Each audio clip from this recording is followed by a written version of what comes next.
आइए शुरू करते हैं न्यूज पथ पर सफर और सबसे पहले आपको दिखाते हैं ऐसी तस्वीरें जिनका जिक्र सरे रहा है। ये तस्वीरें सुर्खियों में भी है और सोशल मीडिया पर भी है। इनसे आपका बाखबर होना बेहद जरूरी है क्योंकि चौराहे पर इन्हीं की चर्चा है और चर्चा पहाड़ों में हो रही बर्फबारी की भी है।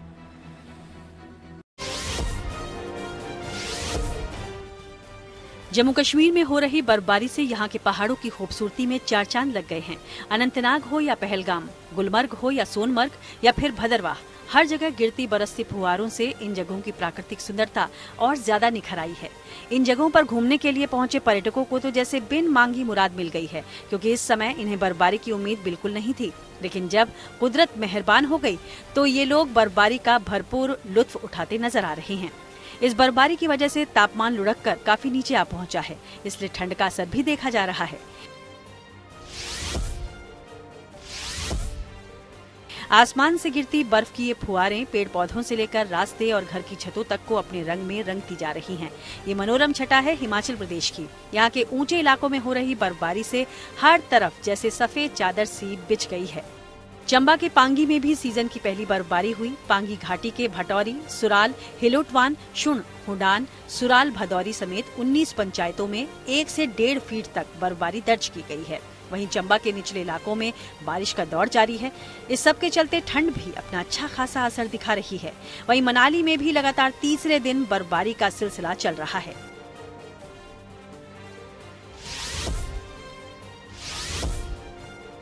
देश में पहाड़ी राज्यों में अक्टूबर की शुरुआत में ही अच्छी खासी बर्फबारी देखने को मिल रही है।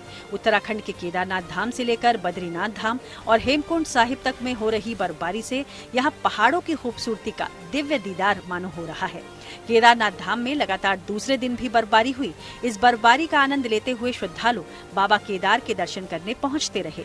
वहीं बद्रीनाथ धाम में भी बर्फबारी के बीच श्रद्धालुओं में गजब का उत्साह बना हुआ है। इसके अलावा हेमकुंड साहिब में कुदरती श्रृंगार देखने को मिल रहा है। यहाँ हेमकुंड साहिब गुरुद्वारा से लेकर लोकपाल लक्ष्मण मंदिर तक 1 फीट बर्फ से ढके नजर आ रहे हैं। रामनगरी अयोध्या में भव्य दीपोत्सव के आयोजन की तैयारियां विधिवत रूप से शुरू हो गई हैं। राम की पैड़ी स्थित दीपोत्सव स्थल पर वैदिक मंत्रोच्चारों के बीच भूमि पूजन से इसका शुभारंभ हुआ। दीपोत्सव पर यहाँ राम की पैड़ी से लेकर 56 घाटों पर 28 लाख से ज्यादा दिए जलाने की तैयारियां जोरों शोर से जारी हैं। इस आयोजन को भव्य बनाने के लिए राम की पैड़ी पर 6 विशालकाय दीपक का निर्माण भी किया जा रहा है। इसके अलावा दीपोत्सव को लेकर साज सज्जा का काम भी तेजी से चल रहा है। दीपोत्सव की दिव्यता अभी से यहाँ झलक रही है।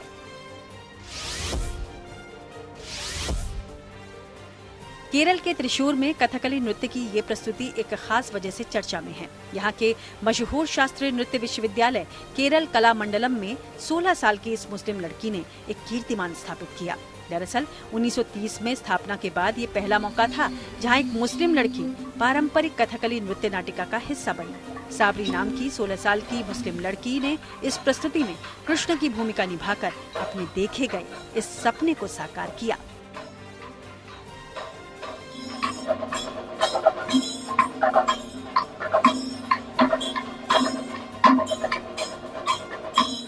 न्यूज पथ में आगे दिखाते हैं माफिया के जमीन पर बने गरीबों के फ्लैट। जी हां, लखनऊ में गरीब तबके के लिए एक नई पहल शुरू हुई है। उत्तर प्रदेश की योगी सरकार माफियाओं की अवैध संपत्तियों पर बुलडोजर चलाकर न केवल उन्हें खत्म कर रही है बल्कि उन पर गरीब परिवारों को बसाया भी जा रहा है। राजधानी लखनऊ के पौष इलाके डालीबाग में माफिया मुख्तार अंसारी के कब्जे से मुक्त कराई गई जमीन पर अब गरीबों के लिए फ्लैट बनाए गए। हमारे संवाददाता संतोष कुमार ने इसका जायजा लिया। देखिए उनकी ये रिपोर्ट।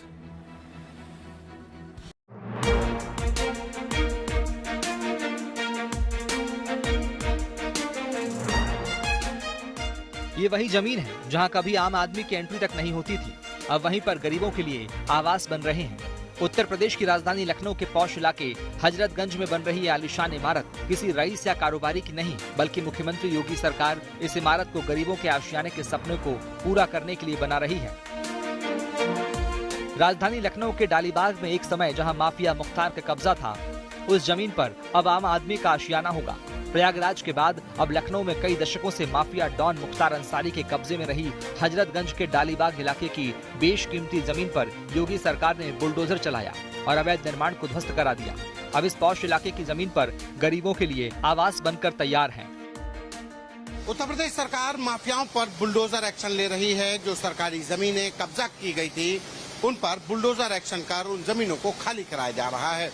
लेकिन माफियाओं पर बुलडोजर एक्शन के बाद खाली कराई गई सरकारी जमीनों पर उत्तर प्रदेश सरकार ने गरीबों के लिए आवास बनाने की अभी शुरुआत की है।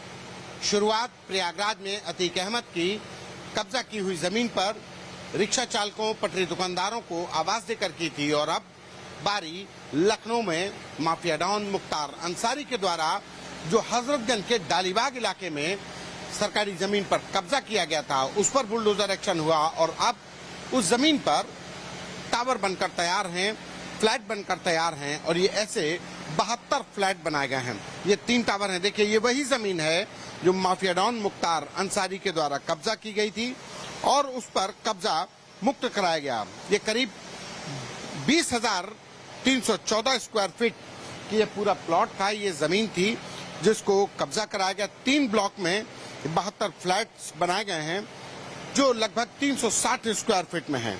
कीमत 10,70,000 के आसपास रखी गई है।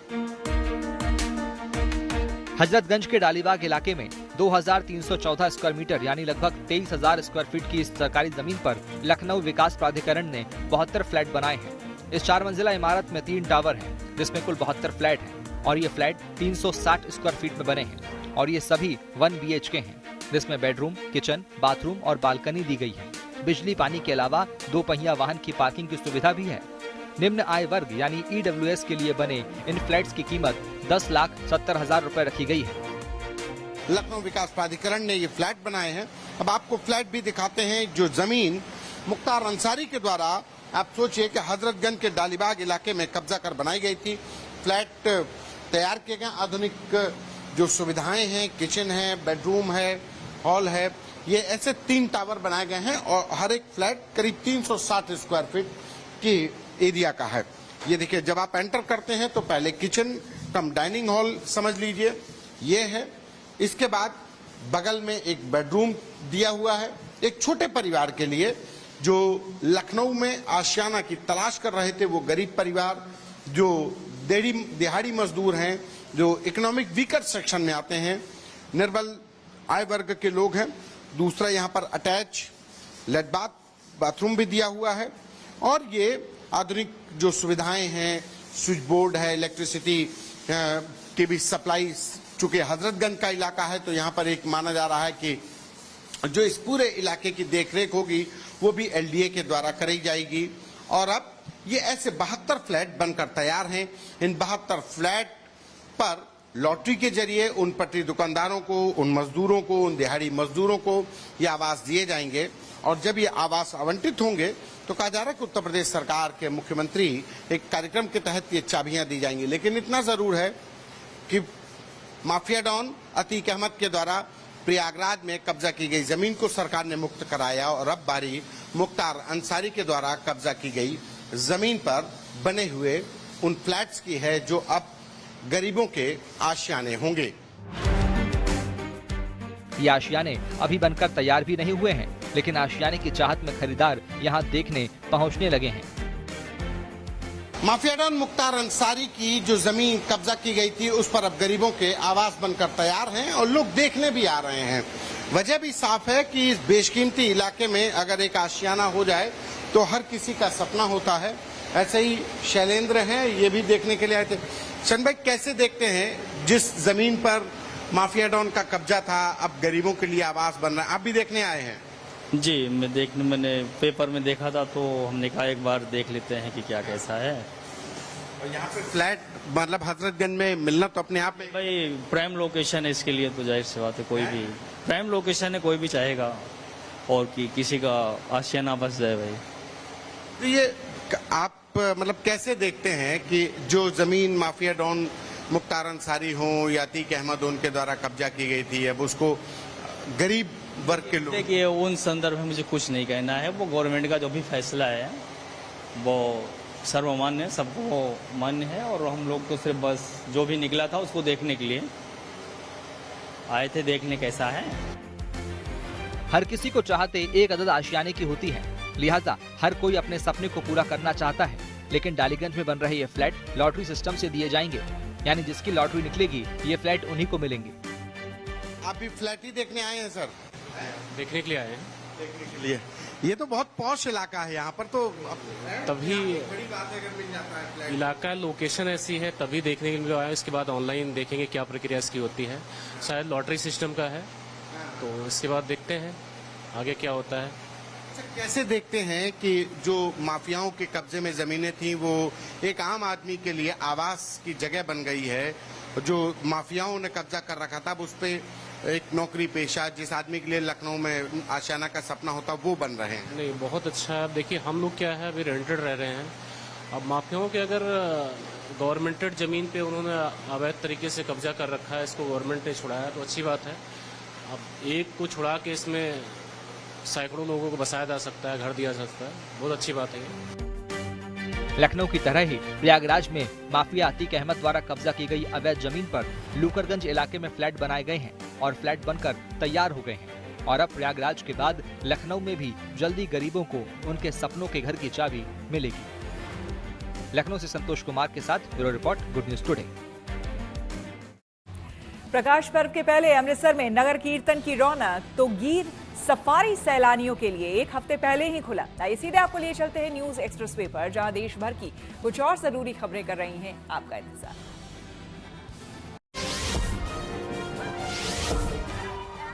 सिखों के चौथे गुरु रामदास जी के प्रकाश पर्व के पहले एक विशाल अलौकिक नगर कीर्तन शुरू किया गया। नगर कीर्तन श्री अकाल तख्त साहिब से शुरू होकर पहली बार सच्चिखंड श्री हरमंदिर साहिब में संपन्न हुआ। हजारों की संख्या में श्रद्धालुओं ने जगह जगह नगर कीर्तन का स्वागत किया और पुष्प वर्षा की। इस दौरान बच्चे तक बैंड बजाते नजर आए और निहंगों ने करतब भी दिखाए।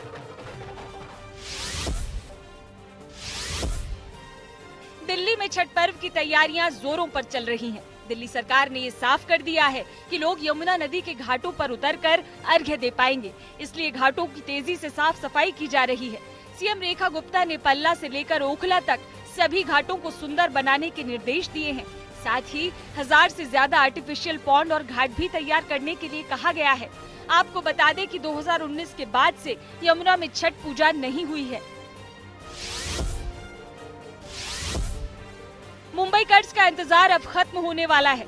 बुधवार यानी कल PM Modi Mumbai metro 3 Ekka line corridor की आखिरी लाइन का उद्घाटन करने वाले हैं। मुंबई मेट्रो की तीसरी लाइन आचार्य अत्रे चौक वर्ली को कफ परेड से जोड़ेगी।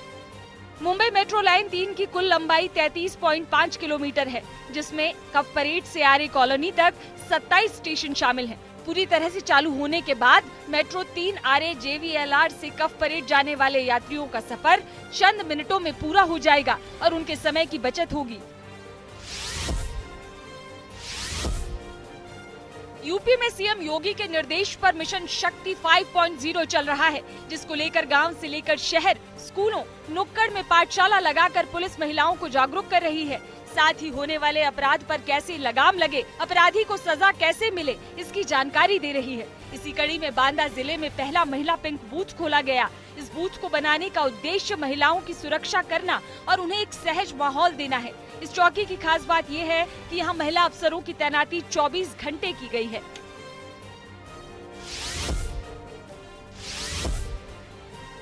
एशियाटिक शेरों के इकलौते स्थान गिर सेंचुरी में बब्बर शेरों का वेकेशन खत्म हो गया है। गिर सफारी पर्यटकों के लिए खोल दिया गया है।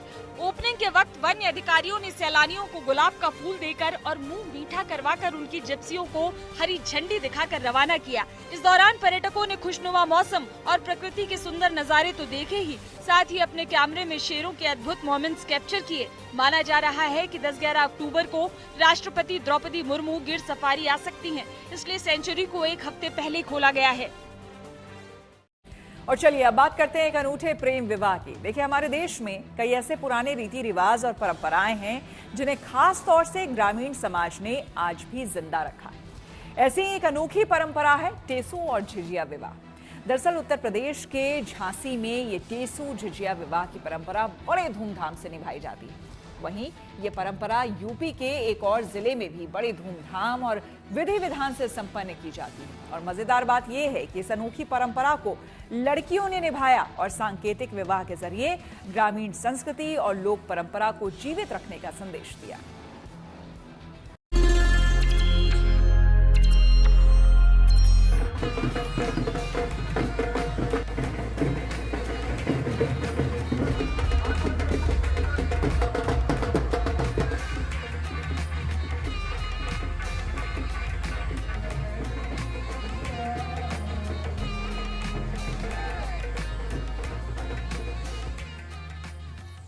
बुंदेलखंड के झांसी में शरद पूर्णिमा के दिन टेसू झिझिया विवाह की प्राचीन परंपरा निभाई गई।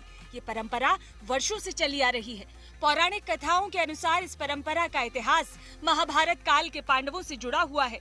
वहीं यूपी के ही औरैया में सदियों पुरानी परंपरा के मुताबिक टेसू झोंझी का विवाह बड़े धूमधाम से संपन्न हुआ। टेसू को बर्बरीक का रूप माना जाता है, जिन्हें आज खाटू श्याम के नाम से पूजा जाता है। घोड़ी पर सवार दूल्हा बनी लड़की गाजे बाजे के साथ धूमधाम से सजकर निकली बारात। लेकिन ये कोई आम विवाह नहीं, बल्कि इसका नाता महाभारत काल के बर्बरीक से जुड़ा है। आज उन्हीं बर्बरीक को टेसू के नाम से जाना जाता है। टेसू हो तुम वामन वीर, हाथ लिए सोने का तीर, बजरंग बेटा खड़ा निशान, बाएं हाथ चला पहचान। ये अनोखा विवाह संस्कार बुंदेलखंड की धरती पर ग्रामीण अंचलों में खास तौर से निभाया जाता रहा है। जाहिर है ये वीरता, शौर्य, पराक्रम, संस्कृति और लोक परंपराओं की धरती रही है। वहीं इन्हीं परंपराओं में इस अनोखी विवाह रस्म का जिक्र होता रहा है, जिसे टेसू झिझिया विवाह के नाम से जाना जाता है। ग्रामीणों का मानना है कि टेसू और झिझिया के विवाह के बाद ही शुभ मुहूर्त देखकर वास्तविक शादियां शुरू होती हैं। हिंदू रीति रिवाजों के अनुसार नवरात्र और दशहरा के बाद 4 दिनों तक टेसू झिझिया के विवाह की परंपरा निभाई जाती है, जिसके उपरांत ही विवाह और शुभ कार्य संपन्न होते हैं। विवाह की ये परंपरा हर साल शरद पूर्णिमा के दिन बड़े हर्षोल्लास के साथ निभाई जाती है। महाभारत काल से जुड़ी ये परंपरा बुंदेलखंड के ग्रामीण इलाकों में तो जीवित है, लेकिन शहरों में ये धीरे धीरे विलुप्त होती जा रही है। दरअसल ये पुरानी परंपरा आज शहरों के शोर शराबे और भागदौड़ भरी जिंदगी में कहीं खो सी गई है, लेकिन गाँवों में आज भी इस प्राचीन परंपरा को बड़े ही उत्साह के साथ मनाया जाता है।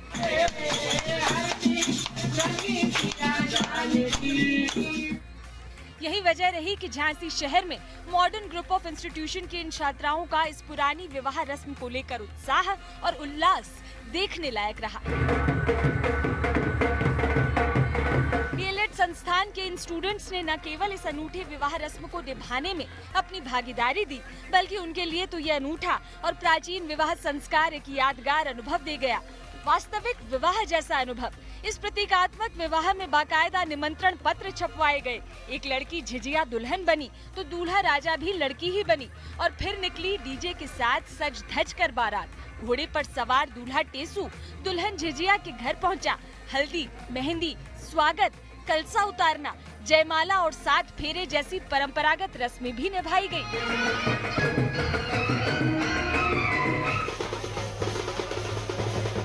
संस्कृति और परंपरा को बचाने का कुछ ऐसा ही प्रयास औरैया के बिधुना नगर में भी नजर आया। यहाँ शरद पूर्णिमा पर टेसू झोंझी की परंपरागत शादी बड़े धूमधाम और विधि विधान से रचाई गई, जिसमें महिलाओं, बच्चों और युवाओं ने उत्साह पूर्वक भाग लिया। सदियों पुरानी इस लोक परंपरा के अनुसार शरद पूर्णिमा से सभी शुभ कार्यों की शुरुआत मानी जाती है।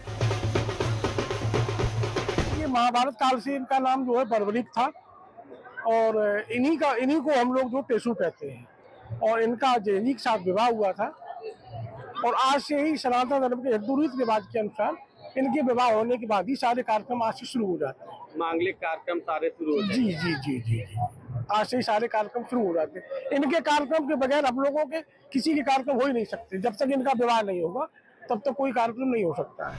टेसू, जिन्हें बर्बरीक और खाटू श्याम का रूप माना जाता है, स्थानीय लोग मानते हैं कि ये आयोजन न सिर्फ धार्मिक आस्था का प्रतीक है, बल्कि सामाजिक एकता और सांस्कृतिक विरासत को भी जीवित रखने का एक अनोखा जरिया है।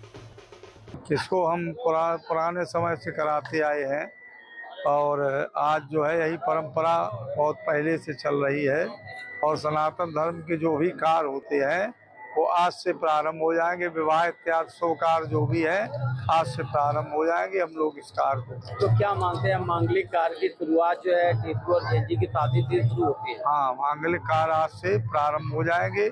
शादी इत्यादि के जो भी कार्य है। तो टेसू जी का क्या है पूर्व का इतिहास, कुछ है आपको? तो इसका ये है कि ये इनका नाम पहले बर्बरीक था और आज अब इनको हम टेसू के नाम से पुकारते हैं। तो पुराने समय से इनका ये कार्य चल रहा है, इसी को हम लोग करवा रहे हैं। लोक कथाओं और मान्यताओं के अनुसार टेसू का संबंध महाभारत के वीर बर्बरीक से जोड़ा जाता है। ऐसी मान्यता है कि हर वर्ष शरद पूर्णिमा पर टेसू का विवाह झोंझी से कराया जाता है, जो इस प्राचीन परंपरा का आधार है। झांसी से अजय झा, औरैया से सूर्य प्रकाश शर्मा और झांसी से अजय झा के साथ bureau report, good news today. News पथ पर आ गए हैं धन बाजार, जहां शेयर बाजार से लेकर कारोबार तक की सभी अहम खबरें होती हैं, जिसका सीधा रिश्ता आपकी आमदनी आपकी जेब से होता है। तो तेज रफ्तार खबरों के बीच ये जरूरी खबरें छूट न जाए, इसलिए सीधे आपको लिए चलते हैं धन बाजार।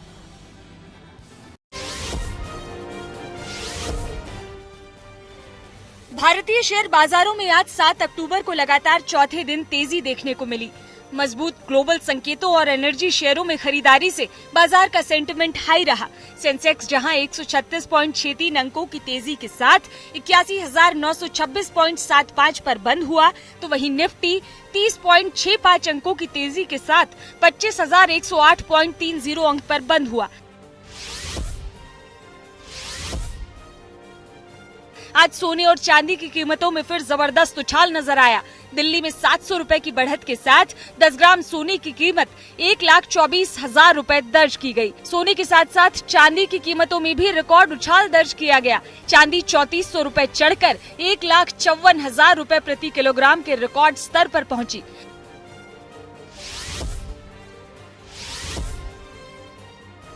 आज मंगलवार को डॉलर के मुकाबले रुपए में फिर गिरावट दर्ज की गई। $1 के मुकाबले आज रुपया 4 पैसे फिसला और रुपए की कीमत 88 रुपए 78 पैसे अस्थायी तौर पर दर्ज की गई।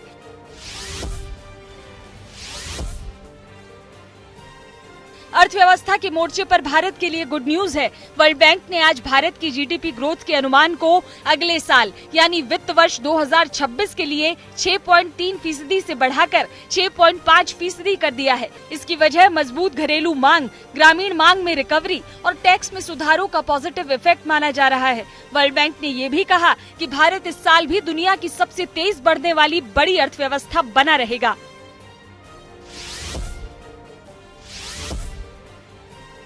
जीएसटी कटौती के बाद त्योहारों में टू व्हीलर बाजार बिक्री के लिए काफी महत्वपूर्ण साबित हुआ है। ऑटोमोबाइल और इलेक्ट्रॉनिक्स की बिक्री में जबरदस्त उछाल देखने को मिल रहा है। नवरात्र के दौरान सिर्फ मोटरसाइकिल और स्कूटर की 8 लाख से ज्यादा यूनिट्स की बिक्री हुई है। न्यूज पथ के सफर में अब सोशल अड्डा का रुख करते हैं, जहां आज बात होगी देश की राजधानी दिल्ली की। दिल्ली की रेखा गुप्ता सरकार दीपावली पर पटाखे चलाने को लेकर एक बड़ा कदम उठाने की तैयारी में है। दिवाली से पहले दिल्ली सरकार ने सुप्रीम कोर्ट जाने का फैसला किया है, ताकि राजधानी में ग्रीन पटाखे चलाने की अनुमति मिल सके। दिल्ली में साल 2019 में सभी तरह के पटाखों पर बैन लगा है, लेकिन मुख्यमंत्री रेखा गुप्ता कहती हैं कि जनभावना को देखते हुए समिति ग्रीन पटाखे चलाने की इजाजत मांगी जाएगी। दिल्ली में पटाखों पर लगे बैन के लिए बीजेपी सरकार पूर्व की आम आदमी पार्टी की सरकार को जिम्मेदार ठहरा रही है। बीजेपी सरकार का कहना है कि प्रदूषण के रोकथाम के लिए पूर्व की सरकार अगर ठोस कदम उठाती तो पटाखों पर प्रतिबंध की स्थिति नहीं आती। सीएम का कहना है कि सुप्रीम कोर्ट को आश्वस्त किया जाएगा कि दिल्ली सरकार पटाखों को लेकर अदालत के सभी दिशा निर्देशों और मानकों का पूरी तरह से पालन करेगी।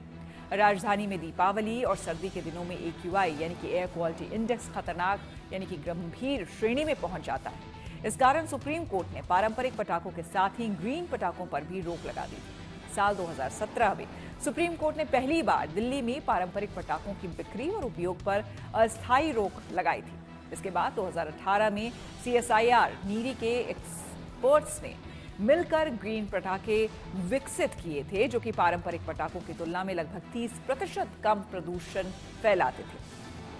रंगीन पटाखों में पारंपरिक पटाखों में इस्तेमाल होने वाले बेरियम नाइट्रेट जैसे हानिकारक रसायन की जगह नेचुरल बाइंडर होते हैं। विशेषज्ञों का कहना है कि ग्रीन पटाखे पर्यावरण के लिए बेहतर हैं, लेकिन बड़े पैमाने पर इनके इस्तेमाल से भी प्रदूषण हो सकता है। अक्टूबर 2018 में सुप्रीम कोर्ट ने ग्रीन पटाखों के सीमित उपयोग की शर्तों के साथ अनुमति दी थी, जो कि दीपावली की रात 8 से 10 बजे तक ही चलाए जा सकते हैं। लेकिन प्रदूषण कम करने के लिए दिल्ली में 2019 से सभी पटाखों पर पूरी तरह से पाबंदी लगी है। हालांकि 2023 में सुप्रीम कोर्ट ने कहा कि ग्रीन पटाखों पर राज्यों का फैसला हो, फिर भी दिल्ली के तत्कालीन केजरीवाल सरकार ने बैन जारी रखा। लेकिन अब दिल्ली में बीजेपी सरकार ने फैसला किया है कि दिवाली पर लोगों की जनभावनाओं को देखते हुए ग्रीन पटाखे चलाने की अनुमति ली जाएगी। इस कदम को लेकर हमने दिल्ली के लोगों से बात की और उनकी राय जानी। दीपावली है, इस पर ग्रीन पटाखे जलाने की अनुमति को लेकर के बात हो रही है, क्या कहना है? हम तो जलाते ही नहीं सर। अच्छा, तो ये जो सरकार कह रही है कि कोर्ट से कहेंगे कि जलाने की अनुमति दी जाए, इस पर क्या कहेंगे? अनुमति क्या, ग्रीन पटाखे तो फिर भी बच्चों के लिए ठीक है, बच्चों को मिलना चाहिए क्या? मतलब छोटे मोटे पटाखे के लिए तो मतलब अप्रूवल मिलना चाहिए। थोड़ा बच्चों को भी पता रहे ना, दिवाली के दिन पटाखे फोड़े जाते हैं, छोटे मोटे पटाखे तो चला सकते। ठीक कहा है, और पटाखे चलने भी चाहिए। हम तो खूब चलाएंगे, यूपी से लेके आएंगे दबा के चलाएंगे, यहाँ नहीं मिलेंगे तो। अरे कोई नहीं, यूपी से लेके आएंगे जब चलाएंगे, पटाखे तो दबा के चलेंगे, इस बार चलेंगे। तो मुख्यमंत्री का एक कदम अच्छा है, बहुत बढ़िया है। जलना चाहिए पटाखे, हिंदुओं का त्योहार होता है, सब जलाते हैं, हमें भी जलाना चाहिए। पटाखे जलाएंगे खुशी मिलती है। पॉल्यूशन के लिए सरकार को दूसरी चीजें करनी चाहिए और भी चीजें। ग्रीन पटाखे से पोल्यूशन नहीं होता, तो ग्रीन पटाखे जलाने की मांग की है। बिल्कुल सही है, वी आर सपोर्टिंग। मुख्यमंत्री ने कोर्ट से मांग किया है कि हम लोग कोर्ट का रुख करेंगे कि इस बार ग्रीन पटाखे जलाने की मांग। जब वो जिससे पॉल्यूशन नहीं हो रहा है तो उसे हमें जलाने में अगर हमें खुशी मिल रही है, और दिवाली वैसे भी कहते हैं दीपावली दिए का पटाखों का त्योहार है, तो हमें भी थोड़ा एक खुशी मनाने का मौका मिलना चाहिए। अनुमति देनी चाहिए पूरी। दिवाली राम भगवान का वो है बहुत बड़ा उत्सव, उसको मनाते हैं, तो कहीं थोड़ा बम पटाखे चले तो बड़ी खुशियाँ मिले। बैन कोर्ट ने किया हुआ है, तो क्या पोल्यूशन तो गाड़ियों से भी आता है, तो थोड़ा पोल्यूशन तो बढ़ेगा, लेकिन फिर लोगों को समझाएंगे, थोड़ा सा देखेंगे क्या थोड़ा कम से कम बम जलाएं, कम से कम बम तो जलने चाहिए ना। अब मुख्यमंत्री ने कहा है कि ग्रीन पटाखे जलाने की अनुमति मिले, तो इस पर क्या? अच्छी बात है, ग्रीन जलाएंगे लेकिन खुशियाँ तो मिलेगी, इसलिए ग्रीन पटाखे के लिए अनुमति देनी चाहिए उनको। हमारा एक ही त्योहार है, अगर इसमें हमें आजादी नहीं मिलेगी तो कब मिलेगी?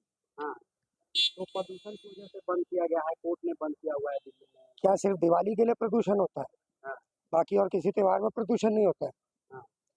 दिवाली से ज्यादा पटाखे तो हम नए साल में जला देते हैं। हम सुप्रीम कोर्ट से ये अपील करेंगे कि माननीय मुख्यमंत्री रेखा गुप्ता जी की अपील को स्वीकार किया जाए और ग्रीन पटाखों की अनुमति दी जाए। ग्रीन पटाखे जलाने की कोर्ट को अनुमति देनी चाहिए, और दिल्ली सरकार को क्या इस चीज की अनुमति लेनी चाहिए कोर्ट से, क्योंकि हमारे साल भर में एक त्योहार आता है जो ग्रीन पटाखे जलाने की अनुमति देनी चाहिए। आइए अब रुक करते हैं प्रगति मार्ग का, जहां ऐसी खबरें हैं जो कि देश की तरक्की, प्रगति और लोगों की काबिलियत दिखाती है। मध्य प्रदेश के आगरमालवा से ऐसी ही खबर आई है जिसमें महिलाओं की काबिलियत साफ दिखती है। यहां स्वयं सहायता समूह की महिलाओं को प्रशासन की ओर से एक बड़ी जिम्मेदारी सौंपी गई, जिसे वो बहुत ही शानदार तरीके से निभा रही हैं और इसके जरिए वो आत्मनिर्भर भी बन रही है। देखिए,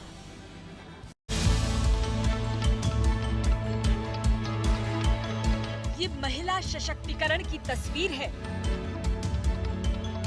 ये आत्मनिर्भरता की ओर बढ़ते कदम हैं। हर क्षेत्र में लड़कियां और महिलाएं अपनी काबिलियत साबित कर रही हैं।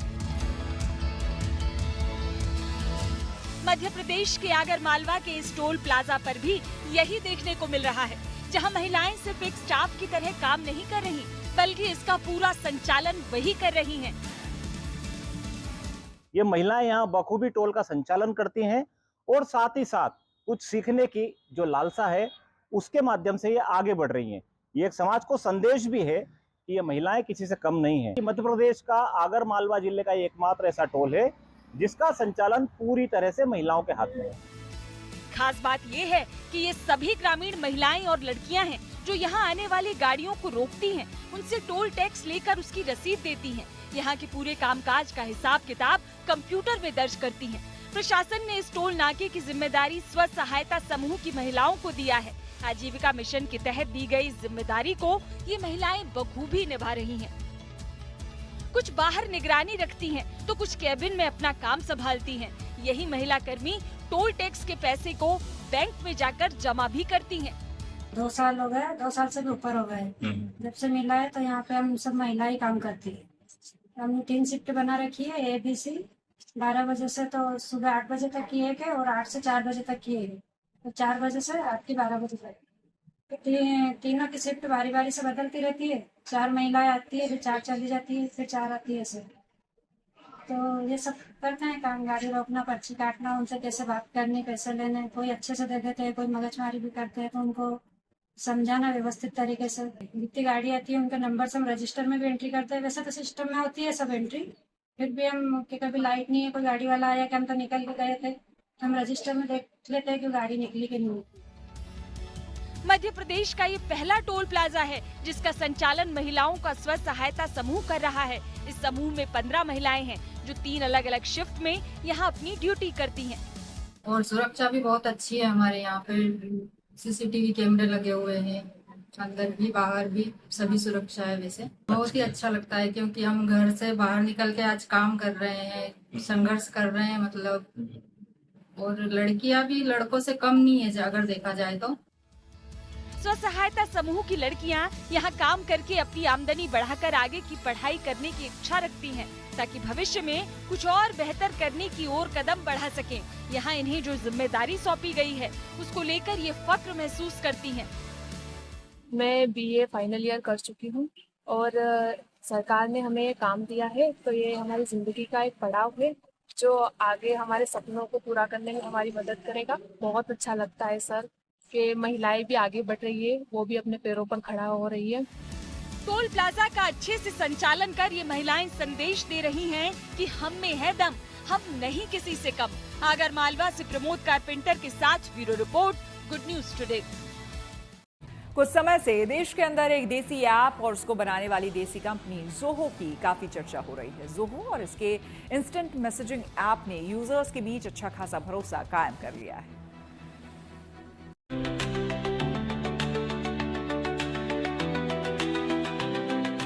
एक देसी ऐप अरट्टई इन दिनों धूम मचा रहा है, जिसे बनाने वाली भारतीय कंपनी जोहो है। बेहद कम वक्त में इस देसी इंस्टेंट मैसेजिंग ऐप ने यूजर्स के बीच अच्छा खासा भरोसा बना लिया है। लेकिन ऐसा आखिर क्या है इस देसी ऐप में खास? व्हाट्सएप का विकल्प बनने की ओर बढ़ने वाले इस मैसेजिंग ऐप और इसको बनाने वाली देसी कंपनी जोहो को आखिर देश के अंदर यूज करने पर जोर क्यों दिया जा रहा है? Office Suite, it's phenomenal. I am so impressed with the capabilities of Zoho Writer, Zoho Sheets, and Zoho Presentation. This is really good. I think I'll be shifting to Zoho at the earliest. दरअसल केंद्रीय मंत्री धर्मेंद्र प्रधान के साथ अश्विनी वैष्णव ने भी पिछले दिनों Zoho पर स्विच करने की बात कही थी। उन्होंने कहा कि माइक्रोसॉफ्ट ऑफिस की जगह वो डॉक्यूमेंट एक्सेस करने, स्प्रेडशीट और प्रेजेंटेशन के लिए अब स्वदेशी प्रोडक्ट जोहो पर स्विच कर रहे हैं। आज जोहो के पास 55 से ज्यादा इंटीग्रेटेड एप्लीकेशंस हैं, जो तमाम बिजनेस फंक्शंस मसलन सेल्स, मार्केटिंग, फाइनेंस, HR और IT मैनेजमेंट को कवर करते हैं। यही नहीं, जोहो के कई क्लाउड बेस्ड सॉफ्टवेयर को 180 से ज्यादा देशों में 1 करोड़ से ज्यादा आबादी इस्तेमाल कर रही है। वहीं देश के शिक्षा मंत्रालय ने भी सभी सरकारी ऑफिसेज को अपने डॉक्यूमेंट रिलेटेड कामों के लिए जोहो ऑफिस सूट इस्तेमाल करने का निर्देश दिया है। तो जोहो कंपनी द्वारा बनाए गए देसी ऐप अरट्टई को बिजनेसमैन आनंद महिंद्रा ने भी सराहते हुए डाउनलोड किया। जोहो का दावा है कि यूजर्स के लिए बनाया गया ये ऐप कई एडवांस्ड फीचर्स से भरपूर और सुरक्षा के मामले में किसी भी विदेशी ऐप की तरह हाई-फाई है। इसमें कई ऐसे भी फीचर्स हैं जो व्हाट्सएप ने अभी तक लॉन्च ही नहीं किए हैं। शायद इस देसी ऐप की ऐसी कई खासियतें भारतीय यूजर्स को अच्छी और भरोसेमंद सर्विस का भरोसा दे रही हैं। यानी अरट्टाई की सबसे बड़ी ताकत तो इसकी प्राइवेसी पॉलिसी है। ऐसे में जहां ग्लोबल चैट ऐप्स पर अक्सर यूजर डेटा का गलत इस्तेमाल करने के आरोप लगते हैं, तो वहीं ज़ोहो दावा करता है कि अरट्टाई में यूजर्स का डेटा किसी भी तरह की कमाई के लिए इस्तेमाल नहीं किया जाएगा। ये ऐप महज चैटिंग ही नहीं बल्कि मिनी सोशल नेटवर्क जैसा भी काम करता है। यही वजह भी रही कि बेहद कम वक्त में किफायती दाम और ऑल इन वन प्लेटफॉर्म की वजह से भारतीय टेक्नोलॉजी कंपनी ज़ोहो आज गूगल और माइक्रोसॉफ्ट का एक भरोसेमंद विकल्प बनकर उभर रही है। दरअसल पिछले कुछ सालों से सरकार का जोर भी टेक्नोलॉजी के मामले में आत्मनिर्भर होने पर रहा है, जिसमें सेमीकंडक्टर चिप से लेकर स्वदेशी सॉफ्टवेयर को देश के संसाधनों के साथ विकसित करना है। वहीं ज़ोहो कंपनी को एस्टैब्लिश करने और अरट्टाई ऐप को बनाने वाले दो भाई श्रीधर वेम्बू और टोनी थॉमस भी भारतीय हैं। तमिलनाडु के तंजावुर में हिंदू परिवार में जन्मे श्रीधर वेम्बू ने अमेरिका के कैलिफोर्निया के सिलिकॉन वैली से अपने करियर को शुरू किया। वो सॉफ्टवेयर कंपनी क्वालकॉम में वायरलेस इंजीनियर रहे। क्वालकॉम में रहते हुए वो सैन फ्रांसिस्को बे एरिया चले गए और फिर सैन होजे और प्लेजेंटन में रहे, जिसके बाद वेम्बू ने अपने भाई टोनी थॉमस के साथ साल 1996 में एडवेंट नेट नाम की एक सॉफ्टवेयर डेवलपमेंट कंपनी शुरू की। ये कंपनी नेटवर्क सोल्यूशन प्रोवाइड करती थी। फिर साल 2009 में इसी कंपनी का नाम बदलकर ज़ोहो कॉर्पोरेशन रखा गया। ये एक सॉफ्टवेयर ऐसे सर्विस कंपनी है जिसका हेडक्वार्टर चेन्नई में है। ये कंपनी 55 से ज्यादा क्लाउड बेस्ड टूल्स ऑफर करती है, जिनका use business, email, accounting, HR, project management, CRM और दूसरे कामों में किया जा सकता है। साल 2019 से अमेरिकी मल्टीनेशनल कंपनी में लाखों की नौकरी छोड़कर वेम्बू अपने गांव आए और यहीं से देसी ज़ोहो कंपनी चला रहे हैं। जाहिर है 1996 से शुरू हुआ ये सफर अब ज़ोहो को देश की लीडिंग सॉफ्टवेयर प्रोडक्ट कंपनी और क्लाउड में उभरती लीडिंग कंपनी के रूप में स्थापित कर चुका है। आज ज़ोहो दुनिया की लीडिंग सैस कंपनियों में से है, जो पूरी तरह से बूटस्ट्रैप्ड यानी बगैर बाहरी निवेश के विकसित हुई है। वहीं से चलाने वालों का भी साफ संदेश, ये भारत के गाँव भी टेक्नोलॉजी और रोजगार देने का जरिया बन सकते हैं। Bureau report, good news today. ICC player of the month के लिए घोषित 3 दावेदारों में टीम इंडिया के 2 खिलाड़ी शामिल। जी हां, खेल जगत से जुड़ी ऐसी इंटरेस्टिंग खबरों को जानने के लिए आइए सीधे आपको लिए चले खेल चक्कर।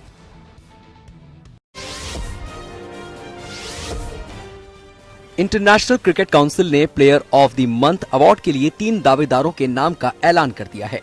सितंबर के लिए घोषित किए गए 3 दावेदारों में टीम इंडिया के 2 खिलाड़ी अभिषेक शर्मा और कुलदीप यादव के नाम हैं। इनके अलावा जिम्बाब्वे के ब्रायन बेनेट भी इस रेस में हैं। टीम इंडिया के अभिषेक शर्मा एशिया कप में टॉप बल्लेबाज रहे थे, जबकि कुलदीप यादव ने सबसे ज्यादा विकेट लिए थे। भारत की महिला क्रिकेट टीम की खिलाड़ी स्मृति मंधाना न सिर्फ आईसीसी की महिला वनडे रैंकिंग में टॉप बल्लेबाज बनी हुई हैं, बल्कि उन्हें ICC player of the month award के लिए भी नामांकित किया गया है। ये अवार्ड सितंबर महीने के लिए सर्वश्रेष्ठ महिला क्रिकेटर को मिलेगा। आईसीसी की जारी वीकली रैंकिंग में स्मृति मंधाना 791 अंकों के साथ बल्लेबाजों में पहले नंबर पर हैं, जबकि बॉलिंग रैंकिंग में स्पिनर दीप्ति शर्मा टॉप 10 में शामिल एकमात्र भारतीय गेंदबाज हैं। वो 6ठे स्थान पर हैं। भारत के बाद ऑस्ट्रेलिया ने भी वनडे और T20 सीरीज के लिए अपनी टीम का ऐलान कर दिया है। दोनों ही फॉर्मेट के लिए मिशेल मार्श टीम के कप्तान रहेंगे। वहीं मिशेल स्टार्क की वनडे टीम में वापसी हो गई है। ऑस्ट्रेलिया के दौरे पर जाने वाली टीम इंडिया का ऐलान पहले ही किया जा चुका है। भारत और ऑस्ट्रेलिया में 19 अक्टूबर से 25 अक्टूबर के बीच 3 मैचों की वनडे सीरीज होगी और उसके बाद 29 अक्टूबर से 8 नवंबर के बीच T20 के 5 मुकाबले खेले जाएंगे। इसी के साथ न्यूज पथ में मेरे यानी कि श्वेता झा के साथ फिलहाल इतना ही। देश दुनिया के तमाम पॉजिटिव खबरों के लिए आप देखते रहिए गुड न्यूज टुडे।